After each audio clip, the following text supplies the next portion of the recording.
Hello, hi everybody, how are you? I just wanted to hop on here and share something that's been on my mind. I feel like God dropped it in my spirit last weekend, and maybe this is new to you, but or not new to you, but it's definitely new to me. And I'm always amazed how there's a never-ending supply of learning for those of us who follow Christ and believe in God and love God. So I was reading in Mark chapter 5 last week, maybe it was last week, and I was writing it down, and I was writing some things down in the journal. There's something to be said about writing things down in the journal, but anyway, so one of the things is, first, I just want to talk about Mark chapter 5, and this is what it says, okay, Mark chapter 5, verse 21, I think is what it is. It says, "Then they, the disciples, and Jesus went across the lake to the region of Gerasenes." Okay. "When Jesus got out of the boat, a man with an impure spirit came from the tombs to meet him." Okay, it made me think for just a minute, because it's been spoken to me that it's time to step out of the boat, and I know that. God has already confirmed that in my spirit. The problem is I'm asking, what is your boat, right? What is it that you're stepping out of? Because for a lot of us, we know this is a season of adjustment and a season of change, but prior to the change, it's so key to gain clarity first. And I want to ask you, who or what is coming to meet you when you get out of the boat to go with Jesus? Just think about it. The next verse 3 says, "This man lived in the tombs, and no one could bind him anymore, not even with a chain." And the thing that came to me when I was reading this was, where did they live, right? A place for the dead. So where is it? They're still walking among the living as dead. And I ask you, you know the scripture says, hold on, I wrote it down. It's in Matthew 16:24, and it says, "Then Jesus said to the disciples, 'If anyone would come after me, let him deny himself and take up the cross and follow me.'" This man was not following Jesus.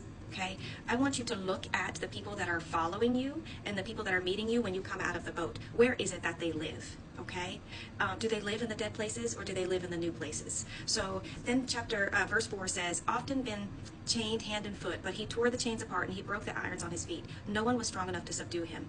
This is what I want you to know. This man was an impure spirit. They were trying to subdue his spirit in the physical, but here's the thing. You cannot use the things in the world to manipulate the things in the spirit, okay? And so this one is the one that got me.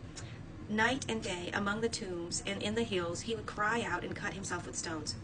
This man was tormented. Listen to me. Staying in a place where you've already died will cause you to be tormented.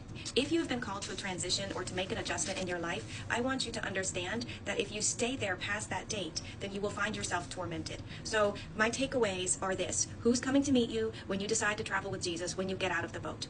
When they approach you, where is it that they're coming from? Okay? What are you binding in the spirit with the physical? Do not manipulate things of the spirit with the worldly things.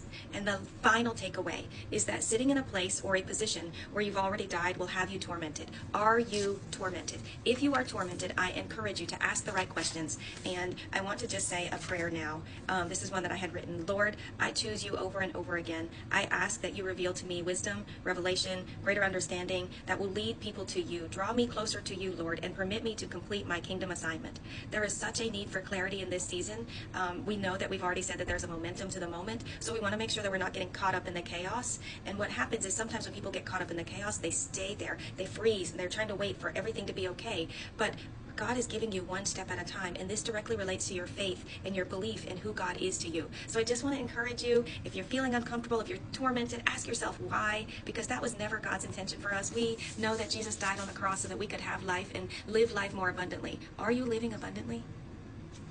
Bye, guys.